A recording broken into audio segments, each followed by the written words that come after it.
वीर हनी कुंभक जी, जो आत्मा हमारे बीच में आज मौजूद नहीं है, उन्हीं को याद करते हुए और जो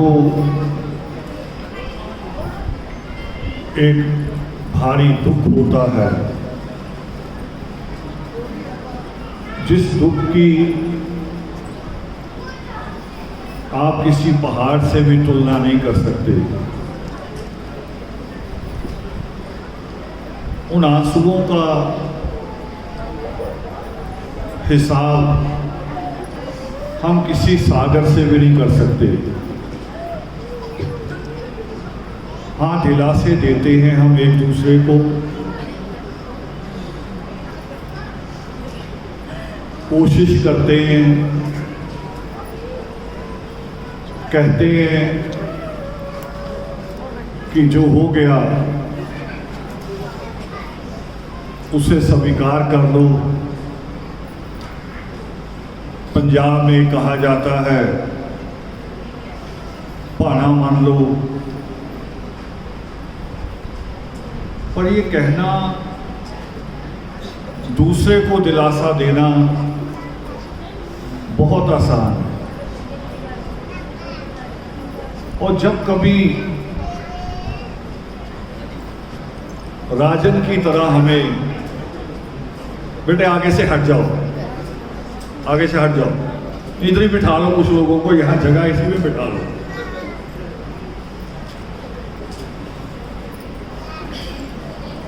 किसी को अपना भाई, अपना पिता, अपनी मां, कोई भी अपना याद आ जाए तो दिल उसी तरह से भर जाता है, आंखें वैसे ही नम हो जाती हैं। बेटे हट जाओ, आपको स्पेशल कहना पड़ेगा। अफसोस में आके अफसोस की तरह आया करो, मिल्डिंगों की तरह ना आया करो। इसमें भी मिल्डिंगें करते हैं। हालांकि दूसरे शहरों से पटियाला में बैठने का सलीका ज़्यादा आ गया, आप लोगों की मेहनत हुई होगी। और ये इसलिए भी जरूरी कह रहा हूं कि हमारा आपस में बैठना बंद हो गया है। यहां तक कि जो एक ही परिवार में रहते हैं, जिनका एक ही दरवाजा है, उनको भी तब से उनका आपस में बैठना बंद हो गया जब से घरों में टीवी आया। और टीवी जब बेडरूम में आ गया तो सीधे अपने अपने बेडरूम में जाते हैं और अब मोबाइल खोल के बैठते हैं और मोबाइल खोल के पूरी दुनिया पे चिंता करते हैं, मगर जो बगल वाले कमरे में भाई रहता है उसको देखने नहीं जाते। पूरी दुनिया की चिंता करते हैं। मुझे कई बार ऐसी चीजें आती हैं, किसी दूसरे देशों की भी आती हैं कि वहां पर ये हो गया। मैंने कहा अपने साथ सोचो हमारे साथ क्या हो गया। एक ताजी घटना घटित हुई अभी, उस पर मैंने पिछले हफ्ते बोला,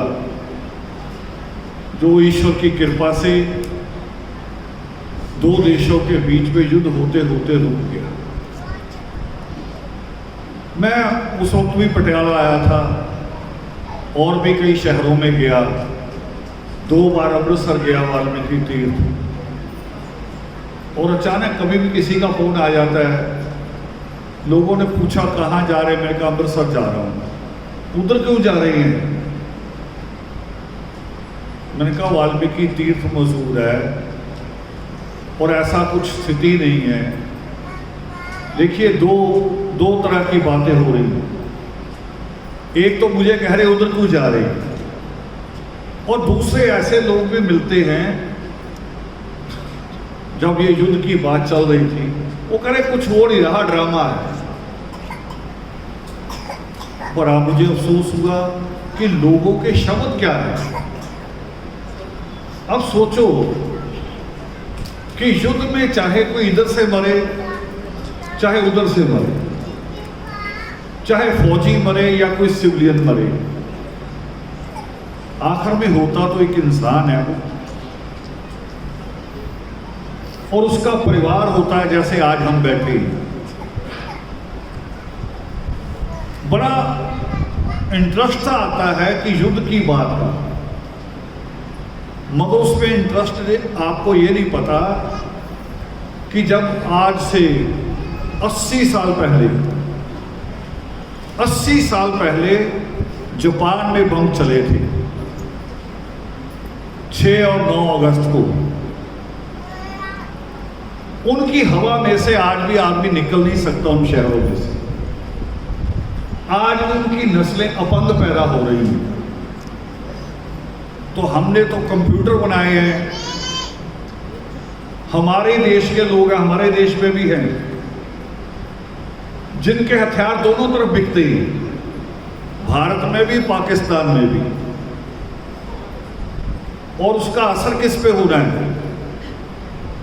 एक बच्चा मुझे कह रहा, वो कह रहा कि अब तो कंप्यूटर से चलता है, 1 इंच भी इधर उधर नहीं होना। तो मैंने कहा जो कुदरत चलाती है हवा, उस बम की गैस किधर को जाएगी, ये किसी कंप्यूटर के से फैसला नहीं हो, ये कुदरत नहीं करना है। और कुदरत वो करती है जैसी हमारी मानसिकता होती है।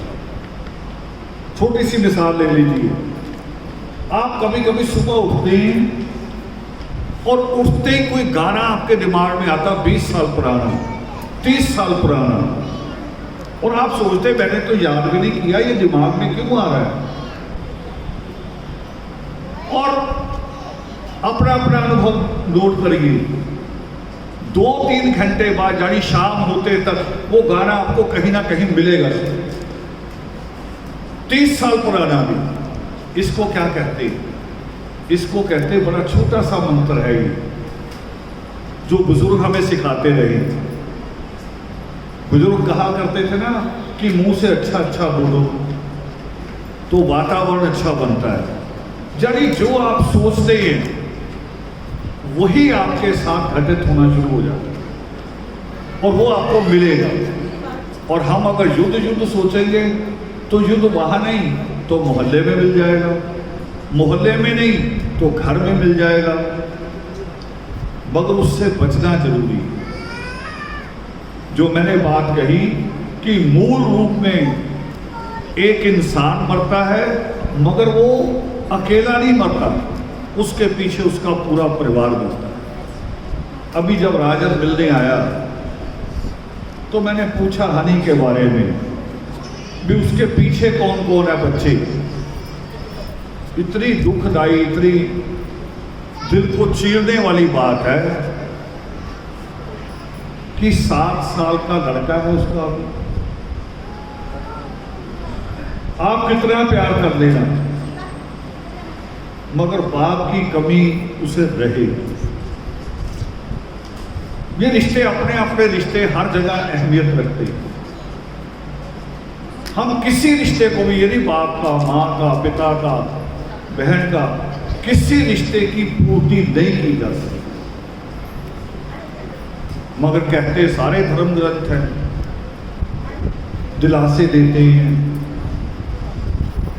बहुत सारी मिसालें हैं कि पुराने पत्तों को झड़ना पड़ता है तभी नए पत्ते आते हैं। बहुत सारी हजारों मिसालें हैं ग्रंथों में। और सृष्टिकर्ता वाल्मीकि दयावान लिखते पावन योग से लिखते। और जो सच है हमारे जीवन का, वो कह रहे मृत्यु, हर मौत एक नया जीवन भी है, एक नया जीवन भी है। हनी हम में से गया है, इस परिवार में से गया है, दोस्तों से गया है, मगर कोई पता नहीं, ये हमें नहीं मालूम कि वो पता नहीं किस मां की कोख से उसने जन्म भी ले लिया। 4-5 दिन का बच्चा बन के जो आज हमें रुला रहा है, वो हो सकता किसी परिवार को हंसा भी रहा। कुदरत ही वो दूसरे किसी परिवार को हंसा रहा होगा। मैंने अपने जीवन में एक घटना देखी, बड़ी अद्भुत। एक बेटी हमारी, आप सारे लोग उसके नाम से वाकिफ हैं, धर्म समाज में बहुत बड़ा रोल उसका। अक्षरा जनरल पार्लियामेंट इलेक्शन भी लड़ा। उसके घर जब बेटी का जन्म हुआ, पहली बेटी का, तो उसने जो मनोविज्ञान कहता है, मेडिकल लाइन भी कहती है कि घर में जो वातावरण होगा बच्चे पे असर पड़ेगा। उसकी मां ने बड़ी कोशिश की, परमात्मा का बड़ा चित्र लगाया, बाबा साहब का चित्र लगाया और मेरा चित्र भी लगाया है। और मेरे से उसकी बात होती रही कि मेरा बच्चा लड़का हो लड़की हो, मैं चाह रही भी ये असर पड़े। अब मैं बड़ी अद्भुत बात बता रहा हूं आपको। वो बच्चा जब उसका जन्म हुआ, थोड़ा सा संभलने लायक हुआ, गोद में उठाने लायक हुआ, मेरा उससे 10 बार से ज्यादा बार मिलना हुआ। कभी उनके घर, कभी वाल्मीकि उपवन पे। मैंने देखा कि कोई मेरे साथ अजनबी आया तो वो बच्चा गोद में चला गया, मगर मैं 10 बार मिला हूं। वो मुझे देख के उसके ना जैसे कोई गुस्सा आ जाता है, यानी जो बच्चा भी 6 महीने का नहीं हुआ, उसके यहां मुझे दिखाई देता था कि इसको कोई गुस्सा है और मेरे साथ है।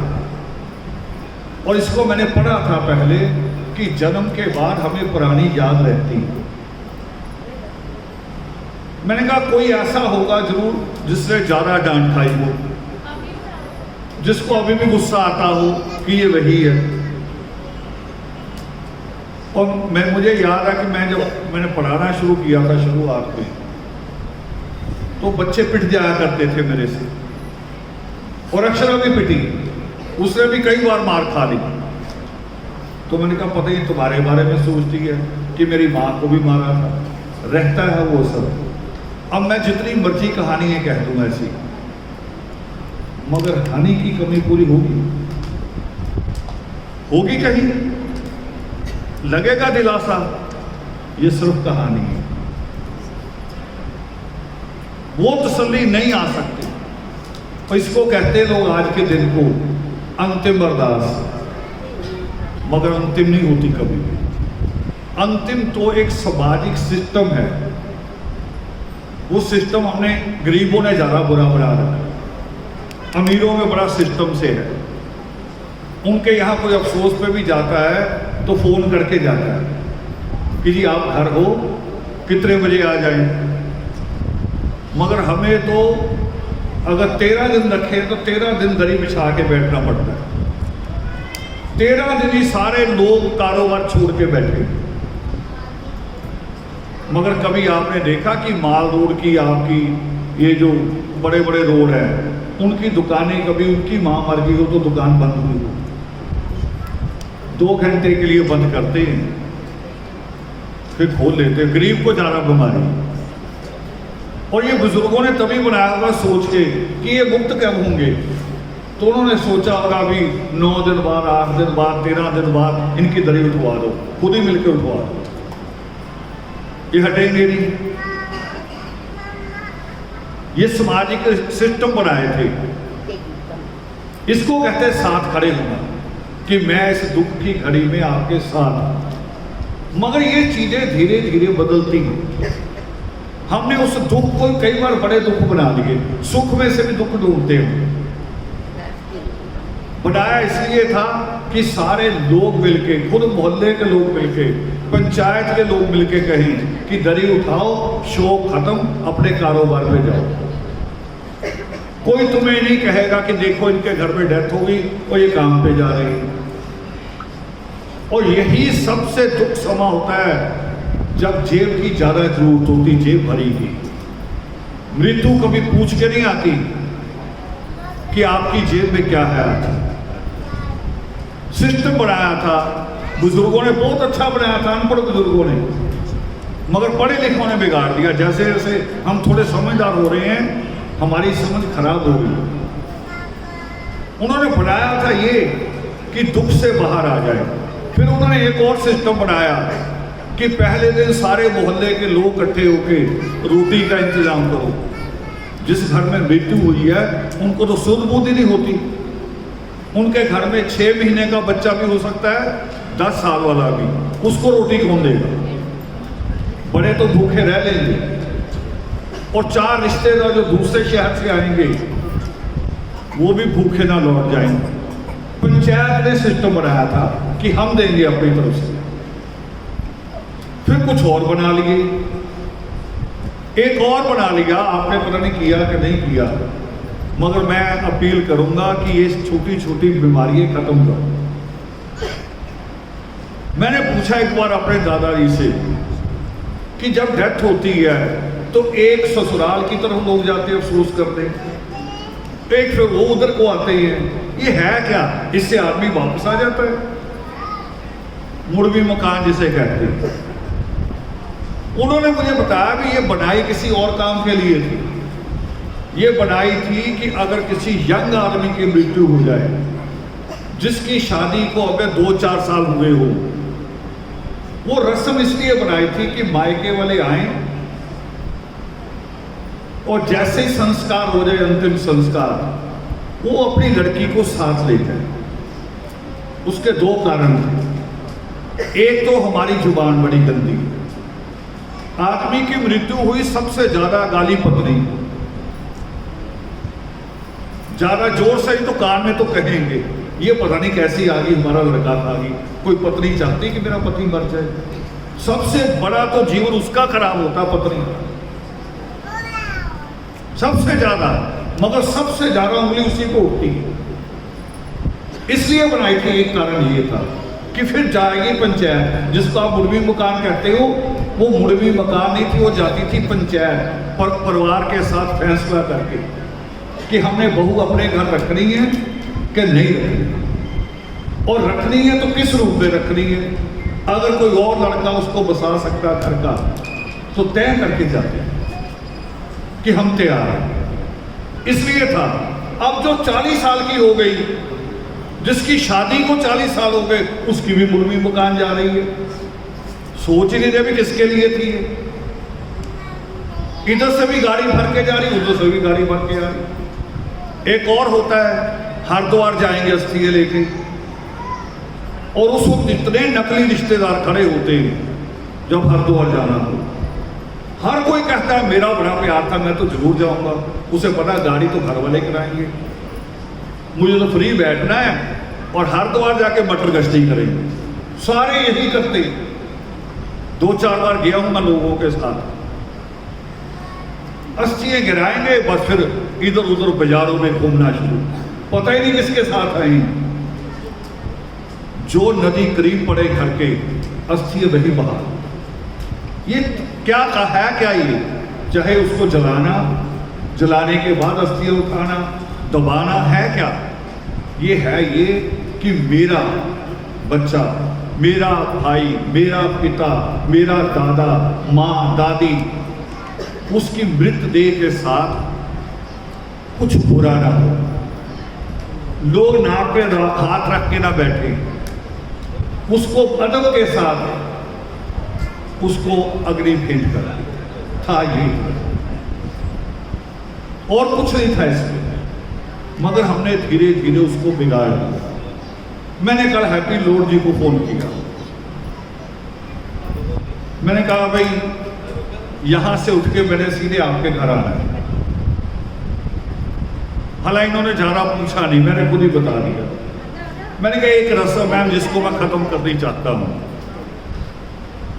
लोग करेंगे नहीं, मुझे खुद करना पड़ेगा। मेरा ननिहाल है पटियाला में, मेरी माँ लाहौरी गेट से थी, लवली जी के बिल्कुल पड़ोस में। जब हमारी माँ की मृत्यु हुई तो मामा तो हमारे थे नहीं उस वक्त, मगर उनके लड़के अच्छे थे, ठीक थे, पढ़े लिखे, नौकरियों में वो आ गए। और शमशान घाट में बैठे हम, जब अग्नि हो गई तो कुछ पैसे गिन के हमें पकड़ा रहे, करे ये पैसे दे दो। मैंने कहा ये क्या है? कह रहे जी वो जो होता है लकड़ियों का खर्चा लड़की वाले देते हैं। मैंने कहा अच्छा, यानी लड़की को जब वो विदा करते शादी में, तब से लेके अभी तक उनका हिसाब ही पूरा नहीं हुआ। ये दंड है, कोई सजा है? ये उस वक्त था कि जिसके बच्चे छोटे हों, जो कर ना सकते हों, फिर हम एक दूसरे की गरीबी पे पर्दा डालें, हम काम आ जाएं एक दूसरे। अब हम तो बड़े बड़े हो गए, 40 साल हमारी माँ ने नौकरी की, वो पैसा हमें दिया, पाला हमें, खिलाया हमें, और अब उसकी लकड़ी का पैसा आपसे ले। क्यों? ये छोटी छोटी चीजें छोड़ो, साथ खड़े होना नहीं कह रहा हूं बंद करो, साथ खड़े हो रहो, मगर जहां जरूरत है, जहां जरूरत है वहां साथ रहो। प्रगट दिवस में मुझे कहा गया अब की बार भी यहां आना है। अब प्रगट दिवस में क्या कर रहे हैं? 1-1 किलोमीटर पे लंगर, 1-1 किलोमीटर पे पानी पिला रहे, चाय पिला रहे। भी इतना बड़ा कितना बड़ा पेट आ गया। कभी मोहल्ले पे नजर मारो, कोई बच्चा ऐसा भी होगा जिसके पास स्कूल की फीस नहीं है, जिसके पिता के पास नौकरी नहीं, कईयों का पिता ही नहीं है। कर लोगे उसके लिए खर्चा ना? तब हम शरीक हैं, क्यों करें? वहां खड़े हो जाएंगे फ्रूटियों का पूरा पैकेट लेके, दिखाने के लिए कि मेरा नाम हो जाए कि मैंने पूरा सबको फ्रूटी पिलाई। ये सोचो, ये दरबार इसीलिए लगता है परमात्मा यहां प्रकट नहीं होंगे आपका ईमान देखने के लिए कि आपका ईमान कहां है। मैंने जो मैं कर रहा हूं, यही सवाल मैंने टोड़ा ही से किया था एक बार। मेरी शुरुआत मैंने उनके साथ बहुत जगह गया, उस वक्त कई घटनाएं होती थी, कोई पुलिस मुकाबला हो गया, कोई वैसे हम जाते थे, तो वो 2-3 मिनट बोलते थे जिसकी मृत्यु हुई, उसके बाद वो दूसरी बातें शुरू कर देते थे। मैंने कही ये आप दूसरी बात शुरू कर देते हैं, कई बार मुझे बात राजनीतिक भी लगती है। वो करे जो चला गया, जो अकाल पुरख के चरणों में चला गया, उसके लिए मैं क्या कर सकता हूँ? चाहे 1 घंटा बुलवा लो तब भी कुछ नहीं होगा। हमें तो उनके लिए सोचना जो हमारे सामने है एजेंडा।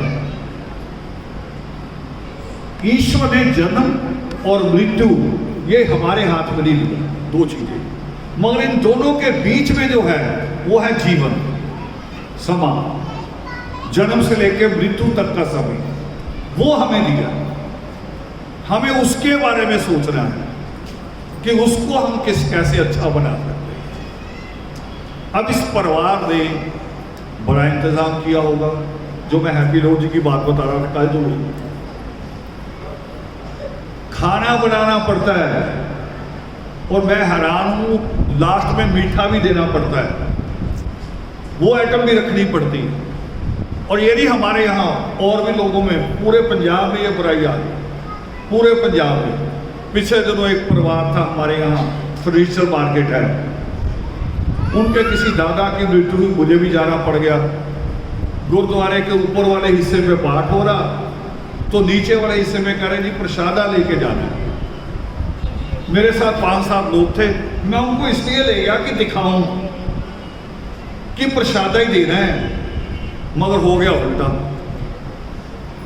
वहां आइसक्रीम भी थी, जलेबी भी थी, और कौन सा मीठी चीज, हलवा, वो भी था। और मैंने कई प्लेटों में देखा कि तीनों चीजें रखी हुई हैं। ये कैसा मृत्यु हो गया?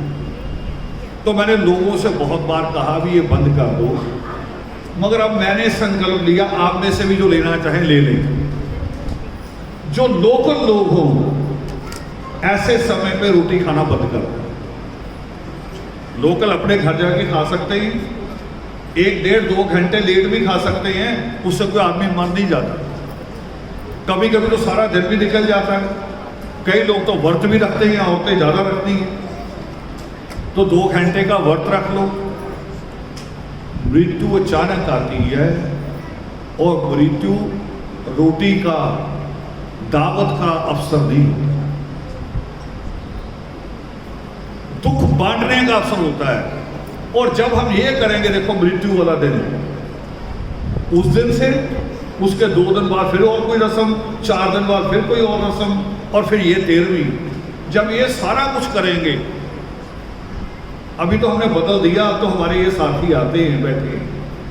पहले तो लिस्ट आती थी परिवार के पास कि जी मरने वाले के लिए चप्पल, उसका बिस्तर, उसका जोड़ा, ये भी देना है। तो मैं पूछता था पहुंचाएगा कौन? चलो दे तो देंगे, जाके दे के भी आओ, जहां वो गया वहीं दे के आओ। जानी जो कह रहे हो, जो मर रहा है उसको और मारो, ये नहीं, ये सामाजिकता नहीं, ये भाईचारा नहीं। इन नियमों को धीरे धीरे बदलो। मुझे एक बहुत अच्छी बात लगी पिछली बार जब आया था आपके पिताजी के समय, तो मैंने कुछ बातें यहाँ उठाई थी कि ये एजुकेशन का एक केंद्र है, नेशनल लॉ कॉलेज भी है, यूनिवर्सिटी भी है, इंजीनियरिंग कॉलेज भी है, मेडिकल कॉलेज भी है। बच्चे आते पढ़ने, अब हमारे बच्चे भी पढ़ने लगे, और हमारे बच्चे ऐसे पढ़ने लगे हैं कि इन दिनों अभी जो रिजल्ट आए हैं मैट्रिक का, +2 का, 80% नंबर लेने वाला बच्चा भी मुझे चोरी फोन कर रहा है, कह रहे अभी पिताजी घर नहीं आए, आप उनको पहले ही समझा देना, नंबर थोड़े कम आए। मैं कहा 80% हमारे तो नहीं आया करते थे, ये तो बहुत है। करे नहीं जी थोड़े कम है। उतनी देर में एक और का फोन आ गया लुधियाना से, 91% नंबर उसके बच्चे के, और बाप रो रहा। मैं क्या हुआ? कह रहे स्कूल का रिकॉर्ड नहीं बनाया, स्कूल में 94 वाले का रिकॉर्ड सबसे ऊपर है, मेरा बच्चा पीछे। अब ये बात मैंने डांटा जरूर भी नहीं, इतना ना बोल डालो, मगर एक अच्छा लक्षण है कि अब हमारे माँ बाप शिक्षा को समझने लगे और हमारे बच्चे मुकाबला देने लगे।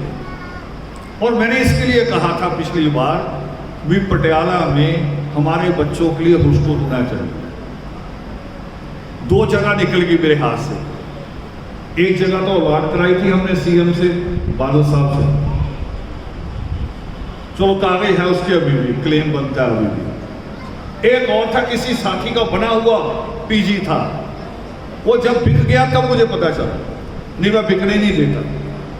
और बिल्कुल यूनिवर्सिटी के गेट के सामने वो जब बिक गया, उसने मुझे तब बताया, वो भी जब मत्था टेकने ऊपर पहुंचा, तो मैंने कहा आप तो कह रहे थे इलेक्शन में हालत खराब हो गई। वो कह रहे नहीं जी अभी वो बेच दिया, इसीलिए आपके पास आया हूँ, भी उपवन भी 1 लाख रुपया दिया हूँ। तो मैंने कहा ये काम गलत हो गया, वो तो रखना था। तो मैंने यहाँ अफसोस प्रकट किया था, मगर मेरी बात को पटियाला के साथियों ने बहुत गंभीरता से और दिल से लिया था। अब पुराने बस स्टैंड के सामने जहाँ बाबा साहब की 7 मंजिला मूर्ति बन रही है, 7 मंजिल होगा उसका मूर्ति का घर, और वहीं पे वो हॉस्टल भी बनाने जा रहे हैं। हालांकि वो जगह थोड़ी डिस्टर्ब है, आसपास हॉर्न बजते रहेंगे, मगर फिर भी प्रयास, एक शुरुआत तो की ना। तो उसके लिए एक प्रार्थना आप लोगों से करूंगा। हैप्पी जी आप भी, और राजन जी मुझे पता नहीं भूमभुक जी क्या करते थे, नहीं क्या करता था, नौकरी में थे, प्राइवेट थे, आप नहीं कर सकते। मगर जो परिवार कर सकते हो, ऐसे अवसर पे जहां बच्चों के लिए हॉस्टल बन रहा हो, उसकी कमाई में से कुछ निकालो। रोटी पे खर्चा ना करो, वहां निकालो जहां पर कई लोगों की रोटी लगेगी, जीवन भर की रोटी लगेगी। कोई बच्चा पढ़ के निकलेगा, अफसर बन के निकलेगा। अभी रास्ते में ही मुझे फ़ोन आ रहा, वह बता रहा जी सारी मेडिकल वेरिफिकेशन हो गई, वह ज्वाइनिंग होनी है। और करते करते रो पड़ा कि जी आपने आंदोलन चलाया था इसलिए बच्चे यहाँ पहुँचे, और हेड कांस्टेबल पे होनी हरियाणा का बच्चा था। कई लोगों का हो रहा है, बहुत सारे परिणाम आ रहे हैं। और मैं तो ये भी कह रहा हूँ कि सरकारी नौकरियाँ ना भी हो तब भी पढ़ा लिखा बच्चा दूसरों से बेहतर करेगा, दूसरों से अच्छा करेगा। शिक्षा जरूरी है, नौकरी चाहे सरकारी हो या ना हो। सरकारी नौकरी तो 2.5% है, सिर्फ 2.5%। बाकी सारा कारोबार 97% है। तो उधर को भी जाना चाहिए। हम कल एक जगह सेंट्री का सामान लेने गए जलंधर में, और देख के मुझे खुशी हुई। दलित परिवार की दुकान थी, एक दुकान है और 13 गोडाउन है। हिसाब लगाओ कितना बड़ा कारोबार। एक दुकान सेंट्री की जहां वो खुद बैठे हैं, 13 गोडाउन है। ये है प्राइवेट में। नौकरी में वही का वही रह जाता। सरकारी नौकरी में 10 साल बाद तनख्वाह बढ़ती है और प्राइवेट में हर 2 साल बाद बढ़ जाती है। आपकी योग्यता होनी चाहिए। तो ये बातें जो मैं कर रहा हूँ ये उनके लिए है जिनको हनी जी पीछे छोड़ गए। और हनी के लिए कहूँ तो बात फालतू, क्योंकि जो परमात्मा के चरणों में चला गया वो तो वैसे होगा ना कि किसी माँ की गोद से बच्चा लेके मैं कहूँ कि लाभ मैं अच्छे से संभाल सकता हूँ, माँ हंस पड़ेगी। माँ से अच्छा कोई संभाल सकता है? और जब हम मृत्यु को प्राप्त होते हैं तो ईश्वर से अच्छा कोई नहीं संभाल सकता। दिलासा तो हमें अपने आप को देना होता है। हम जो पीछे रह गए, जो बहनें हैं जो सोच के आया करती थी कि जाएंगे राजन से भी मिलेंगे, हनी से भी मिलेंगे, एक और भी भाई है ना, और राखी होगी, तीनों को कहेंगे, जिससे कहेंगे वो कदम कभी कभी डगमगा जाएंगे। राखी आएगी तो बहनों के कदमों में वो चाल नहीं होगी जो पहले। दुख में तो हम हैं, हिम्मत तो हमें चाहिए, हौसला हमें चाहिए। तो ये जो अंतिम दिन होता है, ये जो पीछे बचे उनके लिए होता है। उन्हीं की दुआओं के लिए, उन्हीं की हिम्मत के लिए, हौसले के लिए हम ईश्वर से प्रार्थना करते हैं। और जो बातें मैंने कही मुश्किल है लागू करनी, बड़ी मुश्किल है, मगर असंभव नहीं है। ये नहीं कि हो नहीं सकता। हम तो जमीन के ऊपर रहने वाले आदमी हैं। कोयले की खान नीचे को मंजिल होती है उसे। जो लोग उसके अंदर पैदा होते थे, जिन्होंने कभी सूरज देखा ही नहीं, पुश्तों में नहीं देखा था, वो भी आजाद हो गए, मुक्त हो गए। आप तो जमीन के ऊपर के लोग, आप तो हो सकते हैं, बस थोड़ी सी हिम्मत की जरूरत है। मैं अलग नहीं हूं, मैं भी आप में से पैदा हुआ, वैसा ही हूं। और ये नहीं कि मुझ में सारी अच्छी बातें ही हैं, बुरी भी होंगी, गलत भी होंगी। और ये नहीं कि सारा ज्ञान मेरे पास है, रोज सीखता हूँ। कई बातें मैं बच्चों से पूछता हूँ कि इसको कैसे लिखना है। कई बातें लिख के पूछता हूँ कि मेरी बात सीधे से समझ में आ रही कि नहीं आ रही, क्योंकि हर किसी की शैली होती, बात कहने की तरीका होता है। और अगर बात मेरी समझ ही ना आई तो लिखने का फायदा है। मैं भी सीखता हूँ रोज, हर बार सीखता हूँ जाके। तो जीवन में सीखनी पड़ती है, धीरे धीरे आगे बढ़ना पड़ता है। अभी हम में भी कई कमियां होंगी, धीरे धीरे निकालेंगे, मगर निकालते तो चलें, प्रयास ही ना करें। ये सोचे जी रुक कर बदलेगा जमाना। एक बाबा ने मुझे कहा था, आजकल राज्यसभा मेंबर हो गया वो, दिल्ली में मुझे मिला, एक बड़ा सा पोस्टर छाप के लाया। और बाबू के यहाँ पता क्या होता है जा रहा है, बाबू के यहाँ प्रगट दिवस नहीं होता, 14 अप्रैल नहीं मनाई जाती, कबीर साहब का दिन नहीं मनाया जाता। उनका एक ही चीज होता, भंडारा। बाबू के सारे पोस्टरों में भंडारा लिखा होता। बड़ा सा पोस्टर मेरे आगे रख दिया, पचकुइयां वाल्मीकि आश्रम में। मैंने देखा उस पर 3 फोटो ऊपर लगी हुई, 1-2 नीचे लगी हुई, उनके नीचे, और जो 2 नीचे है उसमें जो लास्ट वाली 5वीं वो परमात्मा। और बाबे कहते हैं अपने आप को ये वाल्मीकि संत है। मेरे से रहा ही नहीं गया, मेरी कट्टरता बड़ी बुरी है परमात्मा को। मैं कहा ये किस गधे ने डिजाइन किया। मैंने ये परवाह नहीं की चाहे बाबे ने किया, परमात्मा से ऊपर नहीं है। करे क्या हो गया? मैं कहा परमात्मा 5वें नंबर पे है, आपकी फोटो ऊपर है, और जिनका कोई संबंध ही नहीं वो भी है। कह रही धीरे धीरे सीखेंगे। मेरे साथ 8-10 लड़के थे, दिल्ली के भी थे, एनसीआर से, फरीदाबाद से भी थे। मैं कहा इनमें से किसी एक के ऊपर हाथ रख दो और उसी के घर भी चलेंगे। आप परमात्मा और बाबा साहब के अलावा अगर कुछ चित्र ढूंढ दो तो मैं सजावा। मैं तो साथ साथ बदल रहा हूं, आप करे टाइम लगेगा, चोला पहन के घूम रहे हैं। ये करना पड़ेगा, धीरे धीरे नहीं होना। रोज बदलो, रोज बदलो। ये मुझे मेरे टीचर ने सिखाया था, मेरी लिखाई बड़ी गंदी थी। वो करे एक शब्द बदलते जाओ, कभी क बदल लो, कभी स बदल लो, लिखाई ठीक हो जाएगी, हो गई। यही जीवन की गलती है, धीरे धीरे सुधारो। तो बात थोड़ी लंबी हो गई और दोबारा दोहरा रहा हूँ बस आखिरी बात फिर, कि जो लाहौरी गेट में बच्चों का हॉस्टल बन रहा है, चाहे आपके घर में बच्चे का जन्म हो, आपके घर में शादी हो, मृत्यु हो, या आपका बच्चा क्लास में टॉप किया हो, तो वहां के लिए कुछ पैसा जरूर देना, जितनी आपकी समर्था। जरूरी नहीं कि किसी का मुकाबला करना है, भी किसी ने 1 लाख दिया मैं भी 1 लाख दूं, आप 1000 ही दे दो। सहयोग होना चाहिए ताकि हम आगे बढ़े, हमें दूसरों के आगे हाथ फैलाना ना पड़े। वाल्मीकि उपवन पे हमने 4 करोड़ रुपया खर्च किया, अभी तक किसी बाहर से नहीं पैसा लिया, अभी तक नहीं लिया। तो ये कोशिश करो एक दूसरे के साथ खड़े होने की। और मृत्यु एक ऐसा समय है जब हमें एक दूसरे की याद आती है।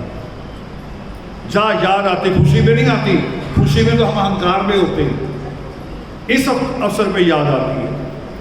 और कईयों को तो देख के रो पड़ते हैं, अपने आप ही गले लगने को दिल करता है। ये अवसर है जब सामाजिकता बनती है। तो इन्हीं शब्दों के साथ कि सृष्टिकर्ता वाल्मीकि दयावान